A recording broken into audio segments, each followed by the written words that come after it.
दोस्तों नमस्कार। पाकिस्तान मीडिया की चीखें निकल रही हैं तुर्की से जब से ड्रोन का डील हुआ है। इस डील से पाकिस्तान मीडिया और पाकिस्तान की जनता की चीखें निकल रही हैं कि अब हमारा एक दोस्त और भारत के तुर्की ने 100 ड्रोन देने का वादा किया है, देने जा रहा है इंडिया को, और इस पर काफी इंडिया के अंदर डिबेट हो रही है, खुश हो रहे हैं। तुर्की तो कहता था कश्मीर पर बोलूंगा, देखो देखो तुर्की और पाकिस्तान की दोस्ती थी, देखो पाकिस्तान का चाइना के बाद सबसे बेहतरीन दोस्त जो था वो तुर्की था। ये पाकिस्तान के अंदर अर्तुगरुल गाजी ड्रामा दिखा रहे हैं। तुर्की तो इंडिया के साथ मिल गया है, तुर्की अब कश्मीर पर आवाज नहीं उठाएगा। तो ऐसी चीजों को लेकर काफी इंडिया के अंदर खुशी मनाई जा रही है कि आखिर ऐसा क्यों हो रहा है और क्या पाकिस्तानियों को इस पर परेशान होना चाहिए। लेकिन इंडिया के अंदर S-400 पहुंच चुका है। एक बड़ी डेवलपमेंट है और वो ये है कि एक टर्किश कंपनी है वो भारत को तकरीबन 100 ड्रोन्स दे रही है। और ये जो ड्रोन्स हैं ये ऑब्वियसली एक कंपनी है जिसका नाम है ज़ायरोन डायनामिक्स, और ये basically mini multi rotor UAV हैं जो कि भारत को दिए जाएंगे और अगले साल ये मिलेंगे। और इसकी जो डेमो कहते हैं, डेमोन्स्ट्रेशन फ्लाइट्स जो हैं वो भी भारत के अंदर मार्च 22 में होंगी। और ये जो ज़ायरोन डायनामिक्स है ये एक जारी बात है अपना वो एक नई कंपनी है और ये इंटरनेशनल मिलिट्री सर्टिफिकेशन प्रोसेस जो है वो कंप्लीट कर रही थी। और इसको मुख्तलिफ वेदर्स में चेक किया गया है, डेजर्ट्स में, सहराओं में, बर्फ वाली जगहों पे जहाँ ज्यादा बारिश होती है वहाँ पे, स्नो स्टॉर्म में, हर जगह पे चेक किया गया है। और इसने अपना जो है वो अपना मिलिट्री सर्टिफिकेट, जो इंटरनेशनल मिलिट्री सर्टिफिकेट है वो ले लिया। अब इंडिया जो है ये ड्रोन ले रहा है और ये जो ड्रोन्स हैं ऑब्वियसली इंडिया के लिए इम्पोर्टेंट हैं। अच्छा, मजे की बात ये है कि 35% जो कंपनी के जो टोटल ड्रोन है या जो शेयर हैं वो बेसिकली एक इंडिया बेस्ड कंपनी है DCM श्री राम इंडस्ट्रीज, उन्होंने ले ली हैं और तकरीबन $3.5 मिलियन के। और ये जो कहा जाता है कि ये जो UAV है, अनमैन्ड एरियल व्हीकल जो है, ये एक एडवांस टेक्नोलॉजी है। और ये इसकी अब इसकी जो एक है इसकी मिलिट्री डायमेंशन, यानी कि वो डायमेंशन जिसमें आप चेक करते हैं कि भाई टेक्निकली चीज किस तरह की है। दूसरा जारी बात है इसकी पॉलिटिकल डायमेंशंस हैं, स्ट्रेटेजिक डायमेंशंस होती हैं कि भाई ये किस तरह करके काम आएगा, क्योंकि ये जो टर्किश ड्रोन्स हैं ये बेसिकली सीरिया के ऊपर भी टर्किश मिलिट्री इस्तेमाल करती रही है, लीबिया पे भी करती रही है, और इसको जो है वो नगोर्नो कराबाख में ये बेसिकली अज़रबैजान की भी मदद की थी इन ड्रोन्स ने अर्मीनिया को डिफीट करने में। और ये इसकी जो कैपेबिलिटी एंड कैपेसिटी है इस पे काफी ले दे चल रही है और इंडिया जो है वो ये लेने की कोशिश कर रहा है। अच्छा, ये एक तरफ तो ये चीज होगी। अब दूसरा जो इसका एस्पेक्ट आता है वो ये है कि क्या ये जो टर्किश ड्रोन्स हैं ये पाकिस्तान के बॉर्डर पे इस्तेमाल किए जाएंगे, ये लाइन ऑफ कंट्रोल पे इस्तेमाल होंगे, इंटरनेशनल बॉर्डर पे होंगे, वर्किंग बाउंड्री पे होंगे, लाइन ऑफ एक्चुअल कंट्रोल पे इस्तेमाल होंगे, ये कहाँ इस्तेमाल होंगे, ये है एक सवाल। और क्या एक बात मैं बता दूं दोस्तों, अमूमन भारत जहां से भी मिलिट्री हार्डवेयर खरीदता है, जहां से भी मिलिट्री हार्डवेयर खरीदता है, भारत उन ममालिक को कहता है कि भाई आपने पाकिस्तान को नहीं देनी, वेपन्स नहीं देने, ठीक है। अच्छा, अमूमन पाकिस्तान, वैसे तो अगर आप माजी में चले जाए तो आपको पता चलेगा कि भारत दुनिया का नंबर 1 आर्म्स इंपोर्टर रहा है, ठीक है, तकरीबन 10 साल। और ये जो पिछले 10 साल गुजरे हैं वो तकरीबन $100 अरब की इन्होंने मिलिट्री प्रोक्योरमेंट की टॉप लेवल का जो है वो असला खरीदता रहा है। अभी भारत आहिस्ता आहिस्ता वो उसको नंबर 2 पे आया है और मेरा ख्याल है कि वो ज्यादा इंडिजनाइजेशन की बात कर रहे हैं। बल्कि मैं सुन रहा था कि जो राजनाथ सिंह साहब हैं इंडिया के डिफेंस मिनिस्टर, वो ये कह रहे थे कि हमें आइंदा आने वाले दिनों में अपने अमेरिका को, फ्रांस को जो है वो, और रशिया को, बाकी जो ममालिक हैं उन सबको बता दिया है कि हम जो भी ड्रोन्स लेंगे, जो भी मिलिट्री हार्डवेयर लेंगे, हम वो चाहते हैं कि आप वो इंडिया के अंदर बनाएं। ये बेसिकली इंडिया एक अपनी जो है इस चीज का फायदा उठाना चाह रहा है कि वो कह रहा है कि अगर मैं आप लोगों से चीजें बनवाऊंगा, आप लोगों से जो कारोबार करूंगा, तो मैं इस तरह नहीं करूंगा कि आप जो है वो अपनी मर्जी करते रहें और हम वहां पर चीजें बनाएं। वो कह रहे हैं आपको जो मेक इन इंडिया का जो कॉन्सेप्ट है ना, वो कह रहे हैं उसके ऊपर आए ना, तो वो पाकिस्तान के ऊपर इस्तेमाल कर सकता है, पाकिस्तान की सरहद के ऊपर, लाइन ऑफ कंट्रोल के ऊपर, या पाकिस्तान इंडिया बॉर्डर के ऊपर। जाहिर बात है ये उनका ड्रोन है, वो जहां मर्जी इस्तेमाल करें। पाकिस्तान का सबसे अच्छे दोस्तों में से एक टर्की, चाइना के बाद सबसे अच्छी दोस्ती इसकी टर्की से ही है।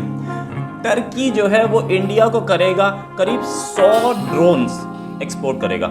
ये अटैक ड्रोन हैं, मिलिट्री के ड्रोन्स हैं, सर्वेलेंस के काम आते हैं। तो ये ड्रोन इंडिया को देना इसी महीने में, अब तो दिन कितने बचे, 10 दिन में पहले ड्रोन आ जाएगा और पूरे 2022 में ये 100 ड्रोन आएंगे। ये एक बहुत बड़ी खबर है। द रीजन भी एक कंट्री जो कि कश्मीर सीख रहा था अभी कुछ टाइम पहले तक, वो इंडिया को ड्रोन एक्सपोर्ट कर रहा है। इसका मतलब आपको कश्मीर पे कभी स्टैंड। टर्की और इंडिया के बीच एक एग्रीमेंट हुआ है।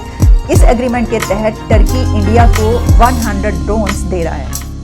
तुर्की और भारत के बीच ये जो एग्रीमेंट हुआ है, जो कि तुर्की की ज़ायरोन कंपनी ने किया है, और इस कंपनी ने 100 ड्रोन्स जो बनाए हैं वो इंडिया को एक्सपोर्ट करेंगे नेक्स्ट 2 वीक्स में। नेक्स्ट 2 वीक्स के अंदर तुर्की भारत को 100 ड्रोन्स एक्सपोर्ट कर देगा और फिर नेक्स्ट ईयर के बिगनिंग में हम देखेंगे कि भारत की तरफ से उनकी डेमोन्स्ट्रेशन सामने आएगी और फिर उसकी तफसीलात बताई जाएंगी, डिटेल्स बताई जाएंगी। अभी तक जो डिटेल्स मेरे पास मौजूद हैं, मैं आपको बताती चलूँ कि ज़ायरोन कंपनी ने ये 100 ड्रोन्स का एग्रीमेंट भारत के साथ किया है। टर्की इससे पहले भी चंद कंट्रीज़ को ड्रोन देता रहा है, जिसमें लिबिया और इसके अलावा कुछ और दीगर जो हैं वो सीरिया, कुछ ऐसे कंट्रीज़ मौजूद हैं। लेकिन भारत के साथ इसलिए ये एग्रीमेंट बहुत इम्पॉर्टेंट है, बहुत अहम है, क्योंकि टर्की और तैयब उर्दवान अपने आप को मुस्लिम उम्मा का एक लीडर तस्वर करते हैं और वो ये समझते हैं कि वो मुस्लिम उम्मा को लीड कर सकते हैं और लीड कर रहे हैं। सऊदी अरेबिया की जगह लेना चाहते हैं और हमेशा वो जो मुसलमानों के ख़िलाफ़ ऐसे कंट्रीज़ हैं, आप समझ लीजिए, जिनको वो कहते हैं काफिर और फिर यहूदी और यहूद और नसारा की वो बातें करते रहते हैं। वो अपने मुल्क में मौजूद म्यूज़ियम को मस्जिद का दर्जा दे देते हैं। इस तरह के उनके स्टेप्स देखने को मिलते रहते हैं। उसी तैयब उर्दवान की तरफ से, उन्हीं के कंट्री की तरफ से अब एक एग्रीमेंट इंडिया के साथ किया गया है, जिसमें इंडिया को 100 ड्रोन्स दिए जा रहे हैं। अच्छा, सिर्फ यही नहीं है, बल्कि इसमें यह कहा गया है कि ये बाकायदा इन्वेस्टमेंट है। Indian company acquired 30% shares of the company which is worth $100 million. इसकी कुछ और डिटेल्स भी ज़ाहिर है सामने आती रहेंगी, उस पर भी हम बात करेंगे। लेकिन एक ट्वीट भी किया है इंडिया इन टर्की, और इंडिया इन टर्की में ये कहा गया है this is the new beginning, और तफसीलात बताई गई हैं इस पर। अब जब ये आप कह रहे हैं कि ये शुरुआत है, तो इसका मतलब ये है कि अभी टर्की और इंडिया के बीच ये भी स्टार्ट हुआ है। अब दोनों मुल्कों के बीच ना सिर्फ ये कि ताल्लुकात बड़े अच्छे बनेंगे, बल्कि इसके साथ और एग्रीमेंट्स भी होंगे। वो टर्की, याद रखिएगा, ज़हन में रखिएगा, वो टर्की जो मुस्लिम उम्मा को सिंबल तस्वर करता है, उसका अलम उठाए रखते हैं तैयब उर्दवान, और वो टर्की जो पाकिस्तान का बेहतरीन दोस्त और हमेशा से एक बहुत गहरा अलाय है, वो टर्की, वो इंडिया को उसने ड्रोन्स दिए हैं। इसके कई एक एंगल्स हैं। पहले मैं आती हूँ इस तरफ, टर्की ने इंडिया को क्या दिया? ड्रोन्स। और टर्की ने हमें क्या दिया? पाकिस्तान को अल-तोगरल ड्रामा। भारत टर्की से क्या ले रहा है? ड्रोन्स। पाकिस्तान ने टर्की से क्या लिया? अल-तोगरल ड्रामा। वो अल-तोगरल ड्रामा जिसको हमने बाकायदा प्राइम मिनिस्टर और हुकूमत की आशीर्वाद के साथ उनके कहने पर उसको ख़रीदा गया टर्की से, उसके बाद अपने नेशनल टीवी पे उसको टेलीवाइज किया गया, जिसकी कितनी 100-200 किस्तें मैंने नहीं देखा, लेकिन ये सोप सीरियल है। और उसके अंदर उस वक्त के तुर्की के जो हुक्मरान, जो बादशाह, जो शहजादे, जो जंगें किया करते थे, उनकी आपस की लड़ाइयाँ, वो सब कुछ दिखाया गया। और इसको इतना लाइमलाइट किया गया, इतना हाईलाइट किया गया कि बाकायदा वज़ीर आज़म साहब की तरफ से ये कहा गया कि ये ड्रामा पूरी कौम को देखना चाहिए और इस कौम के जवानों को देखना चाहिए, और दिखाया गया उनको।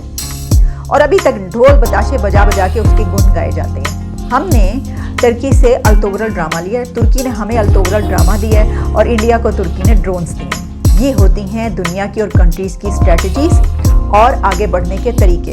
हम आगे किस में बढ़ रहे हैं? अल-तोगरल में। जिहादी माइंडसेट में जो उसमें दिखाया गया है। देखिए, ये तो नसीम हिजाजी के नॉवेल्स पढ़ पढ़ के जो जवान हुए उन्होंने क्या किया इस हाल पाकिस्तान का देख लिया ना। हर जगह से एक नई मजहबी शिद्दत पसंद जमात जो है उगती है और उसके बाद इतनी बन गई कि अब आप देख ही रहे हैं क्या हो रहा है यहाँ पर। और दूसरी तरफ दूसरे कंट्रीज लोग ये कहते हैं कि हम तो अपनी इकोनॉमी देखेंगे। अब इस वक्त पाकिस्तान का क्या सवाल नहीं बनता उससे, टर्की से? देखिए, एक तो एंगल मैंने इस पे ये बात की कि वज़ीर आज़म साहब के पास इतना वक्त है। मुझे तो इस चीज़ की भी बड़ी हैरत हुई कि पूरी दुनिया में वो कौन सा वज़ीर आज़म है जिसके पास इतना वक्त हो कि वो इतने लंबे सोप सीरियल्स जो हैं वो बाकायदा देखें और फिर अपने लोगों को कहें कि ये देखें। ठीक है, अपने इंटरेस्ट का आप एंटरटेनमेंट का कुछ देख सकते हैं, 1 घंटे 2 घंटे का आप डॉक्यूमेंट्री जो भी देखिए, लेकिन अब मुझे नहीं पता उन्होंने देखकर कहा या वैसे ही उन्होंने इसको एक अपने इस तरह के पॉइंट्स चाहिए होते हैं और वो तो इस तरह के बहुत ही ज़्यादा इस्तेमाल करते हैं ना पॉइंट्स जो इस्लामाइजेशन की तरफ जाएं। वो तो उनके पास अब ये एक हथियार है जिसको वो बहुत धड़ल्ले से इस हुकूमत में इस्तेमाल हुआ है, इतने धड़ल्ले से, इस पर खैर फिर कभी बात करेंगे। तो बात ये है कि हमने तुर्की से क्या लिया और भारत ने तुर्की से क्या लिया।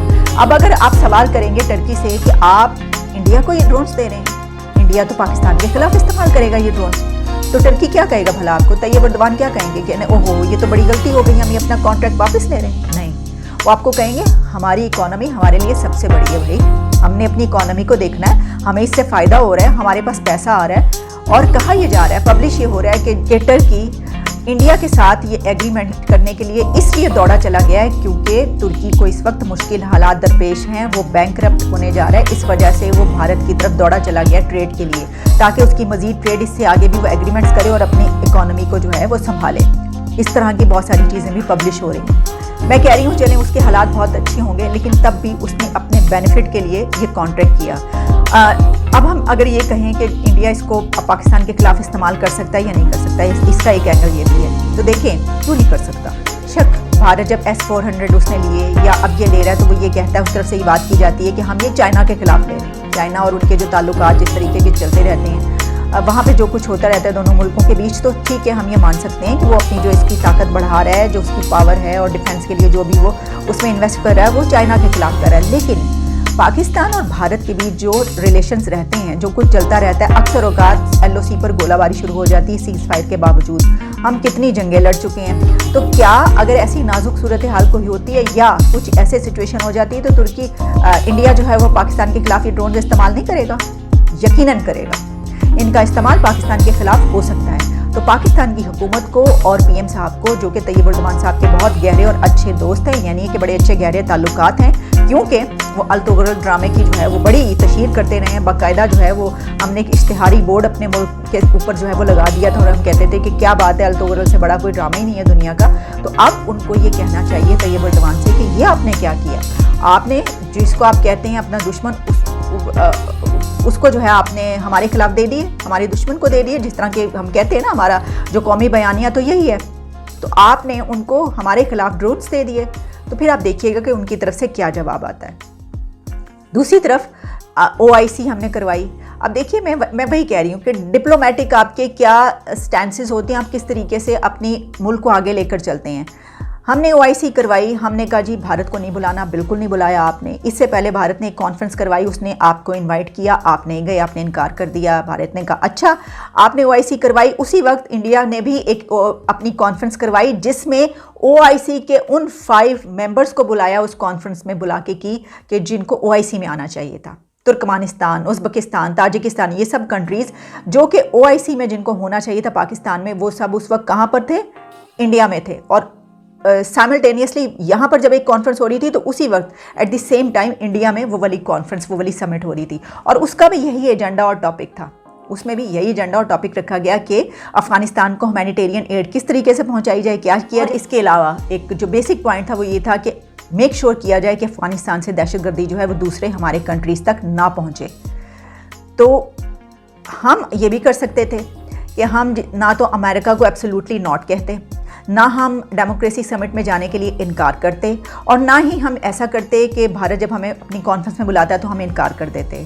हम ये भी कर सकते थे कि हम भारत के वज़ीर ख़ारजा जयशंकर को अपनी इस कॉन्फ्रेंस में इनवाइट कर लेते। हमने ये सब कुछ नहीं किया। हमने ये कहा कि एब्सोल्युटली नॉट, हम समिट में नहीं आएंगे, डेमोक्रेसी समिट में, हम भारत में होने वाली किसी कॉन्फ्रेंस में नहीं जाएंगे, और हम वज़ीर ख़ारजा जयशंकर को भी अपने कंट्री में नहीं बुलाएंगे। हम भारत को इस कॉन्फ्रेंस में शामिल नहीं कर रहे। ठीक है, ओके, एक आप कह सकते हैं कि एक फंडामेंटल स्टैंड है आपका, ठीक है, ओके, आप समझते हैं। लेकिन फिर दूसरी तरफ से उसका जवाब कैसा आता है ये भी देख लीजिए। उन्होंने कहा अच्छा चलो ठीक है, इसी वक्त में हम अपनी ही ऐसी समिट करवाते हैं जिसमें तुम्हारे ऐसे कंट्रीज़ को बुलाते हैं जो कि OIC के मेंबर्स हैं, उनको बुलाकर हम समिट करते हैं। तो इसको कहते हैं गेम प्लान। ये होता है गेम प्लान कि आपने दूसरे को शिकस्त कैसे देनी है, और आपने तमाम कंट्रीज़ के साथ अच्छे ताल्लुकात इस तरह रखने हैं कि बेशक आपके कोई उनसे रिलेशन इस तरह के ना हो, आप समझते हो कि वो जो हैं वो आपके ख़िलाफ़ हैं, लेकिन जो आपके अगेंस्ट होते हैं उनको अपनी तरफ कैसे किया जाता है, ये इस वक्त चालें चली जाती है दुनिया में। और हम जो हैं वो अलतोगरल ड्रामा देखने में लगे हुए हैं। हमें अलतोगरल ड्रामे में बैठे रहना चाहिए। ऐसे और 5, 6, 10 ड्रामे वहाँ से मंगवाएं, उनको चलवाएं, पूरी कौम को उन ड्रामों की तरफ लगवाएं। और जो तुर्की है वो इस तरह के भारत और अब तो इज़राइल और दूसरे कंट्रीज़ के साथ ऐसे मुआहदे करता रहे। आप ये देखिए कि तुर्की कितना ज़्यादा बोलता है इनके ख़िलाफ़, फ़लस्तीन की बात करता है बहुत, फ़लस्तीन के हक़ में, दुनिया का कोई भी ऐसा मसला हो, मुस्लिम उम्मा की बात, लेकिन उसी वक्त उसकी ट्रेड अमेरिका से कितने बड़े पैमाने पर हो रही होती है, उसी वक्त उसकी ट्रेड उन तमाम कंट्रीज़ के साथ चल रही होती है जिसके ख़िलाफ़ वो बोल रहा होता है। ऐसा नहीं होता कि हम अपने ताल्लुकात जो है वो उससे बिल्कुल ख़त्म कर दें, नो, ये सिर्फ कहने की बातें होती हैं। वो उसको सिर्फ कहने के लिए रखता है, अपने अंदर से अपनी आवाम को अपने उसमें इमोशनल किए रखता है, और साथ में बाहर से जो है वो अपनी इकॉनमी को स्ट्रॉन्ग करने के लिए, उसको स्ट्रेंथन करने के लिए अपने ऐसे इकदाम भी करता रहता है। तो जनाब अब ये तो हो गया है टर्की और इंडिया के बीच एग्रीमेंट।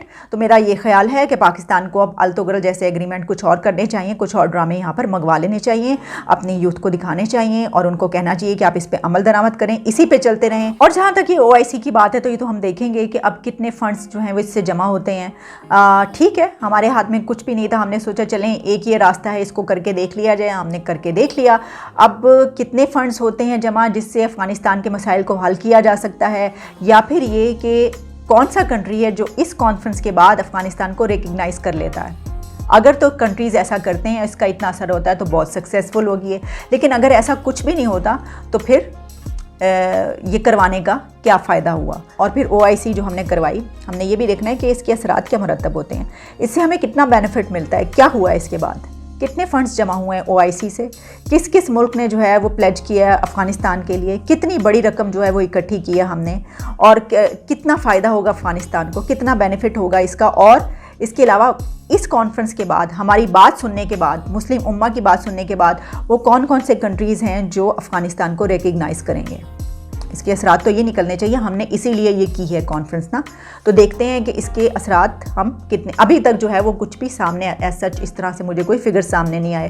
मेरा ख्याल है सऊदी अरेबिया की तरफ से जो है एक अमाउंट इसमें प्लेज की गई है, और कौन से कंट्री है, इसने कितना पैसा दिया अफ़गानिस्तान के लिए, उसको अफ़गानिस्तान से उसके कितने मसाइल हल हो पाएंगे उससे। और फिर कम से कम अगर इसमें एक स्टेप होता कि जितने कंट्रीज़ इसमें शामिल हुए थे वो सब इसमें ये ऐलान करते, अनाउंस करते कि हम सब अफ़गानिस्तान को रिकग्नाइज़ कर रहे हैं, तब ये कामयाब होती। कुछ भी ना अगर पैसा जमा होता, अगर सिर्फ यही कर लिया जाता तो फिर ये कॉन्फ्रेंस कामयाब कहलाती कि देखें इन्होंने ये किया। लेकिन किसी की मजाल है कि अमेरिका के कहे बगैर वो इसको तस्लीम कर लें। जब तक अमेरिका नहीं करता, जब तक जिस तरह के कहा गया, पहले ये कह दिया गया था UK और USA और इन कंट्रीज़ की तरफ से कि पूरी दुनिया मिलकर फैसला करेगी ये, यानी उनका मतलब ये था कि कोई खुद से ये नहीं करेगा कि उसको रिकग्नाइज़ कर ले। आप ये देखिए कि हम अपने मुल्क में ये कॉन्फ्रेंस करवा रहे हैं, लेकिन हम यानी पाकिस्तान, सऊदी अरेबिया और दूसरे मुस्लिम कंट्रीज़ जो इस कॉन्फ्रेंस में शरीक हैं, उनमें इतनी ज़रूरत नहीं है कि वो इसमें ये ऐलान करें कि हम सब मिलकर अफ़गानिस्तान तालिबान की हुकूमत को तस्लीम करने का ऐलान कर रहे हैं। बस इसके बाद कुछ और कहने की जो है वो ज़रूरत नहीं पड़ती। अगर हम यही नहीं कर पा रहे तो हम ये फिर किस लिए कर रहे हैं। चलें देखिए, इससे हमें ये पता चलता है कि कौन से मुल्क की क्या प्रेफरेंसेस हैं, और वो उनकी डायरेक्शन क्या है, उनकी डायमेंशंस क्या हैं, और वो किस तरफ जा रहे हैं, और अपनी यूथ को भी वो किस तरफ लेकर जा रहे हैं, उनका मुस्तकबिल क्या होगा, वो कितने पावरफुल और सक्सेसफुल नज़र आएंगे। और जो कंट्रीज़ अलतोगरल ड्रामे को ही अपना मोटिव बना रहे हैं और उनका ही वो सब कुछ, रहना सहना, ओढ़ना बिछोना और खाना पीना, सब कुछ वो ड्रामे हैं और उसमें बयान की गई मेंटालिटी और माइंडसेट है, तो फिर हम देखेंगे कि ये वाले कंट्रीज़ जो हैं वो किस तरफ जाएंगे और कितने सक्सेसफुल फ्यूचर में नज़र आएंगे।